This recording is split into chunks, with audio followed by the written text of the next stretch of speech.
Olá, que a graça e a paz do Senhor Jesus estejam com todos aqueles que estão conectados conosco nesse momento. O nosso desejo é que o Senhor abençoe a sua vida através da palavra.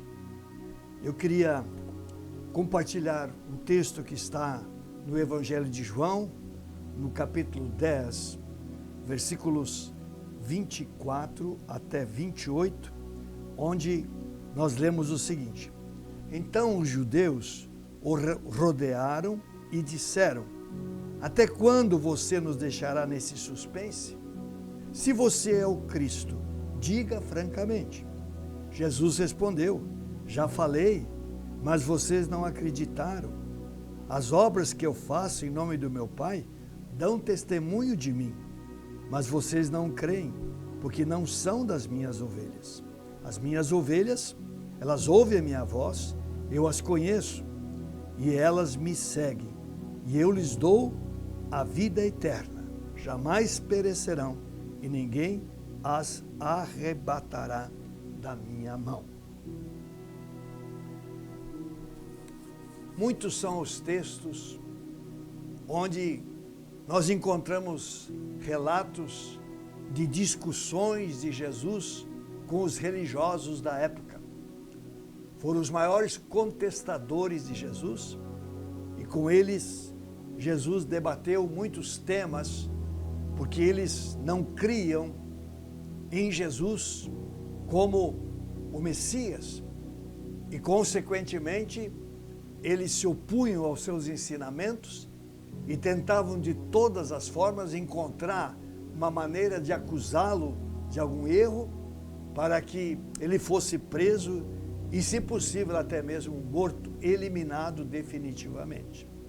E aqui, nesse texto, nós novamente encontramos Jesus conversando, tendo um diálogo mais ferrenho com os judeus religiosos. O texto, ele nos fala que justamente judeus rodearam o Senhor e lhe disseram.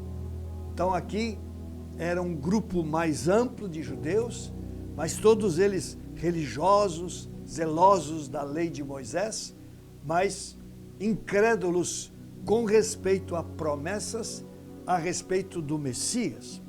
Então, eles chegam a Jesus com uma pergunta que já tinha sido feita tantas vezes, e a pergunta é: até quando você nos deixará nesse suspense?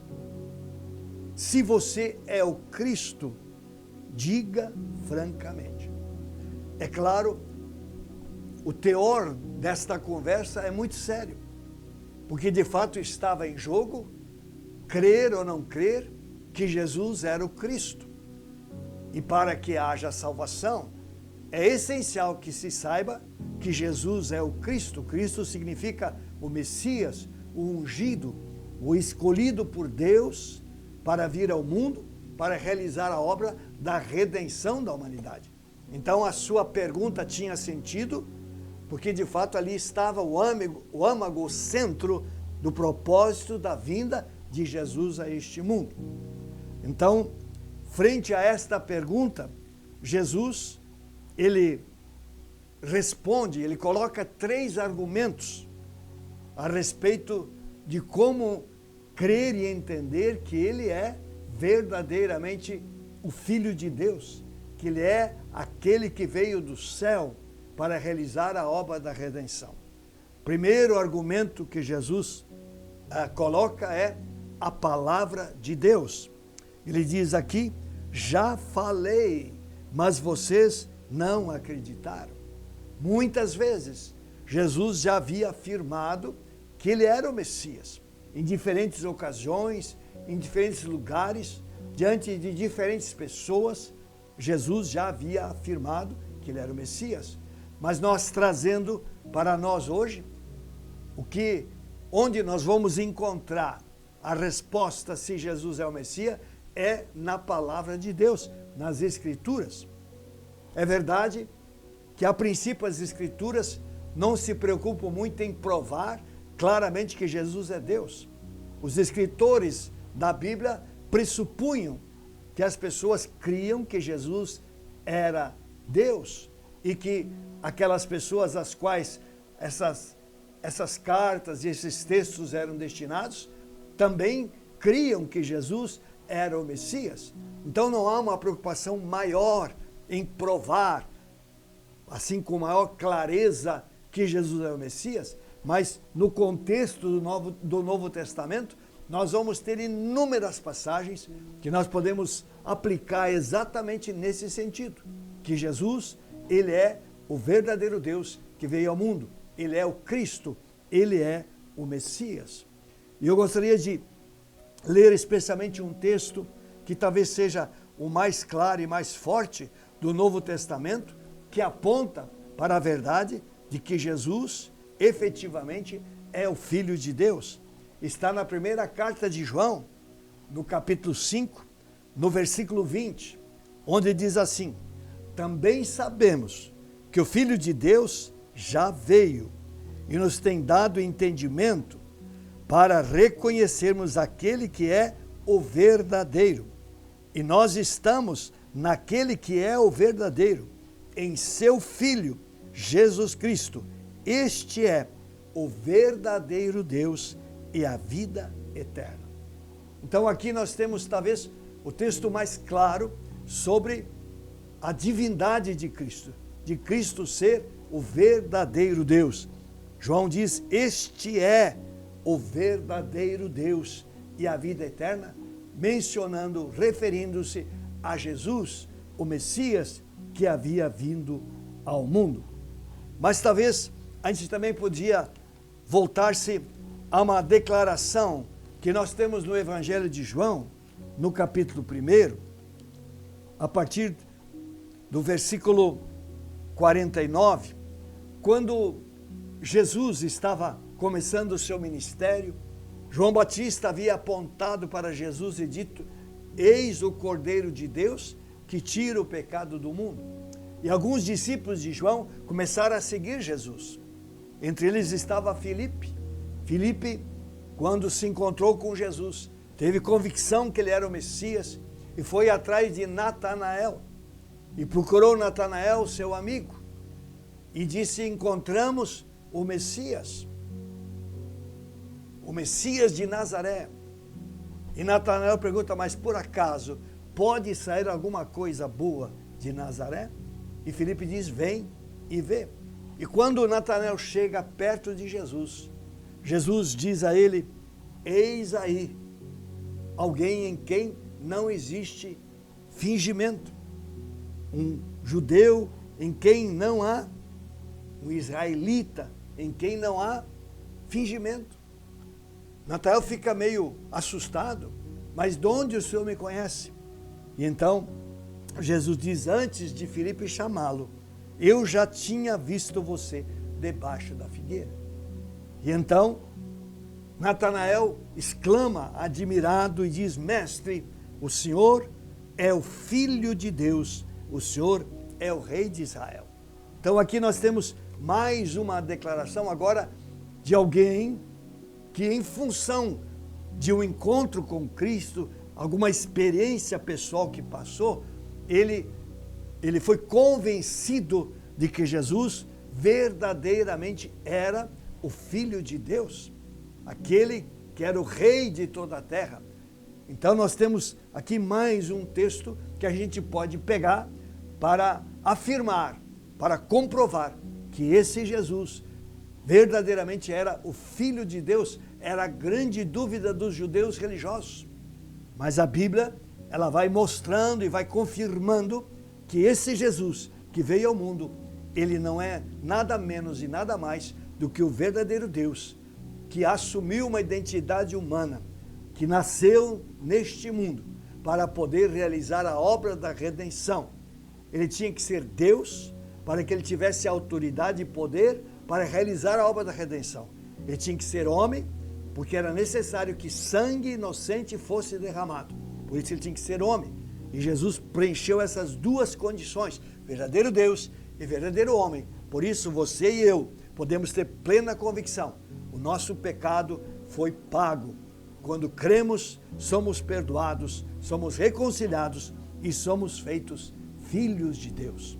Por isso, quando aqueles religiosos chegaram a Jesus e dizendo, por favor, nos diga se o Senhor é o Cristo, Jesus diz, eu já disse, a minha palavra, ela declara isso, muito clara e profundamente. Portanto, se você quiser conhecer melhor o Senhor, leia o Novo Testamento, leia os Evangelhos, leia as cartas, e você será, com certeza, cada vez mais convencido de que esse Jesus é o verdadeiro Deus e que vale a pena crer nele, que todas as promessas que estão embutidas naquilo que ele realizou vão se cumprir na vida daqueles que creem no seu nome.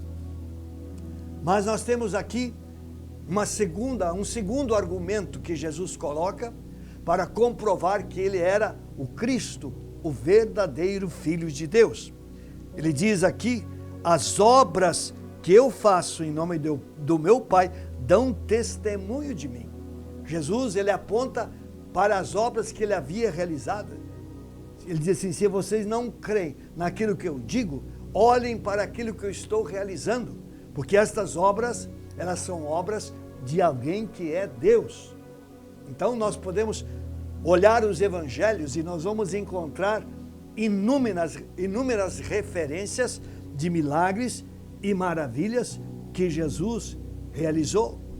Tanto é que quando, por exemplo, João Batista enviou alguns dos seus discípulos a Jesus, isso está em Mateus, no capítulo 11, João, ele estava vendo o ministério de Jesus, mas ele ainda tinha algumas dúvidas.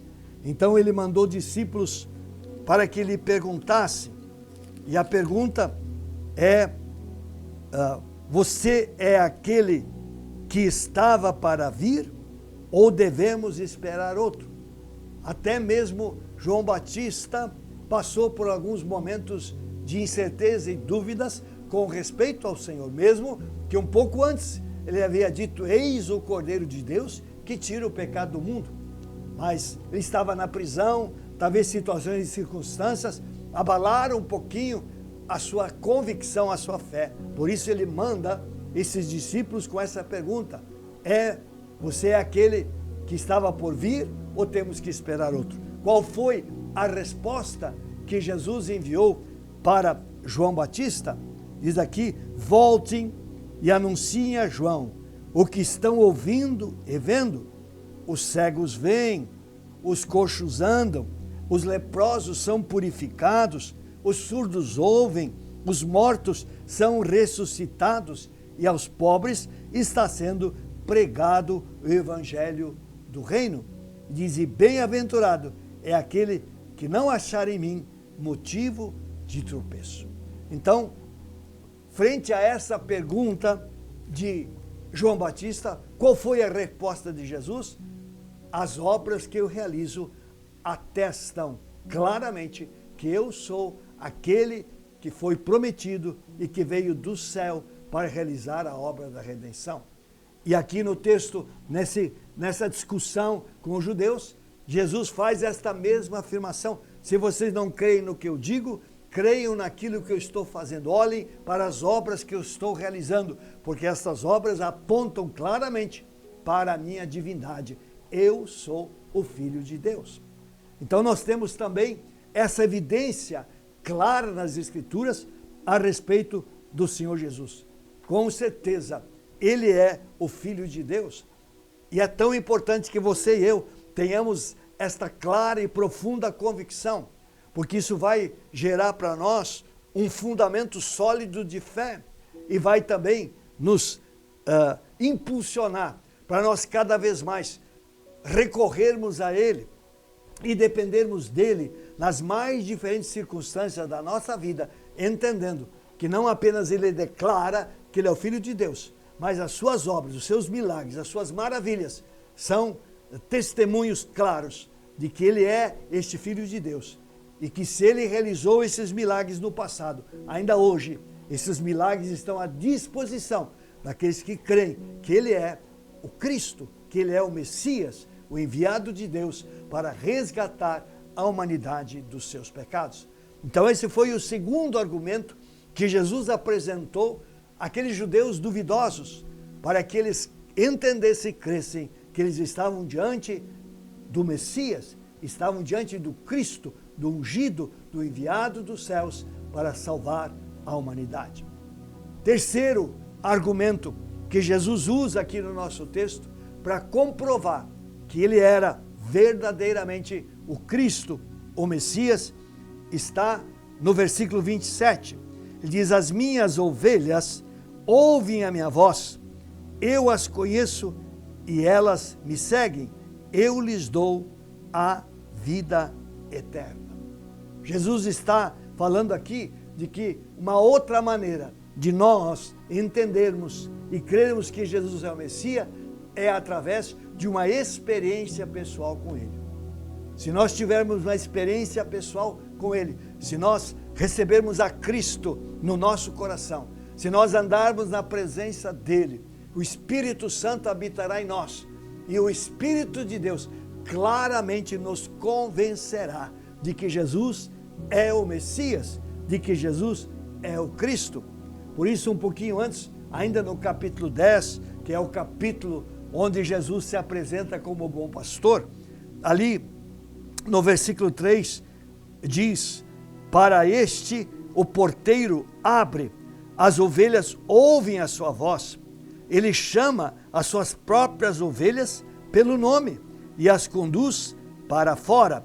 Depois de levar para fora todas as que lhe pertencem, vai na frente delas e elas o seguem porque reconhecem a voz dele. Quando você desenvolve a comunhão, quando você desenvolve intimidade com Jesus, você vai passar a reconhecer a voz do Senhor.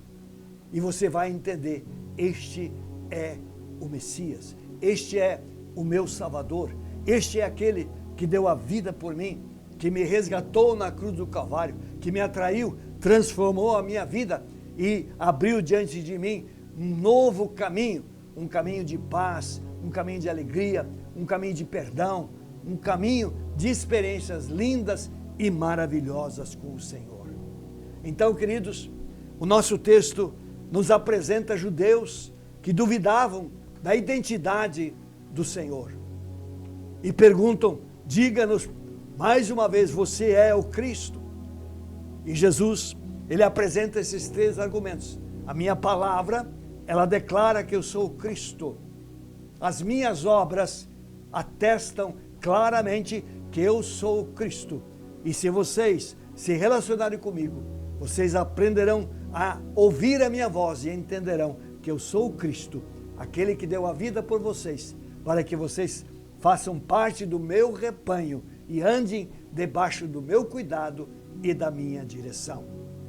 Então, queridos, você que está conectado conosco neste momento, é claro que entender e crer quem é Jesus é algo essencial. E cada vez mais nós vemos pessoas deturpando a identidade do Senhor, tentando roubar esse entendimento. Para quê? Para que a nossa fé, ela não seja uma fé muito bem fundamentada, para que nós tenhamos algumas incertezas com respeito àquele no qual nós precisamos crer. Eu quero reafirmar a você, a Bíblia, ela nos mostra com muita clareza quem é Jesus.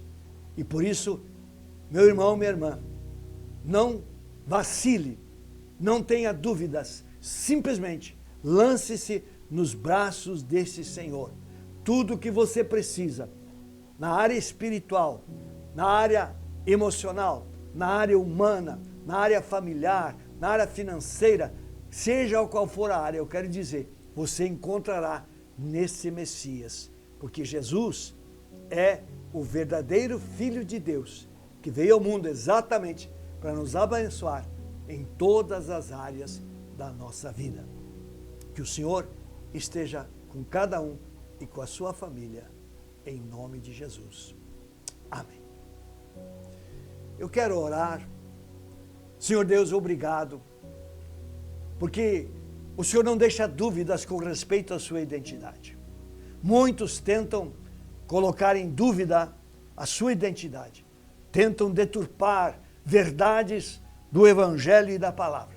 Mas, Senhor, o Senhor é muito claro em afirmar quem o Senhor é e tem argumentos os mais variados para convencer a qualquer pessoa de quem o Senhor é, para que a fé do povo do Senhor seja uma fé firme, uma fé inabalável, sim, alicerçada sobre um fundamento que jamais se abala, o fundamento de que Jesus é o verdadeiro Deus, portanto, plenamente confiável e totalmente apto para realizar tudo aquilo que o ser humano precisa em qualquer área. Por isso eu quero orar por cada pessoa que está conectada conosco. Pai, renova a confiança, Pai. Renova o entendimento e a certeza. Pai, para que a fé seja cada vez mais cristalizada em cada coração. Deus, e aqueles, meu Deus, que se relacionam com o Senhor, tenham cada vez maior convicção, cada vez maior alegria em andar na presença do Senhor e possam ter experiências através da palavra, através de milagres realizados nas suas vidas pelo Senhor, ou através da sua própria comunhão pessoal, possam cada vez mais ter convicção de quem é Jesus e possam se lançar nos seus braços, andar na sua presença e confiar nele de todo o coração. Eu oro abençoando a cada um em nome do Senhor Jesus. Amém. Antes de encerrar, só lembrando, fim de semana, nossas atividades normais, sábado, os jovens se reúnem para o seu tempo na presença do Senhor, às 20 horas, venha, participe, seja abençoado. Domingo, 2 reuniões, cultos da família, 9 horas da manhã, 19 horas, tempo poderoso de adoração, de ministração da palavra, de oração, presença de Deus. Venha, experimente, o Senhor é poderoso para realizar coisas maiores, porque como nós vimos aqui hoje, Ele é o verdadeiro Filho de Deus. Obrigado por você ter estado conosco. Deus abençoe a sua vida.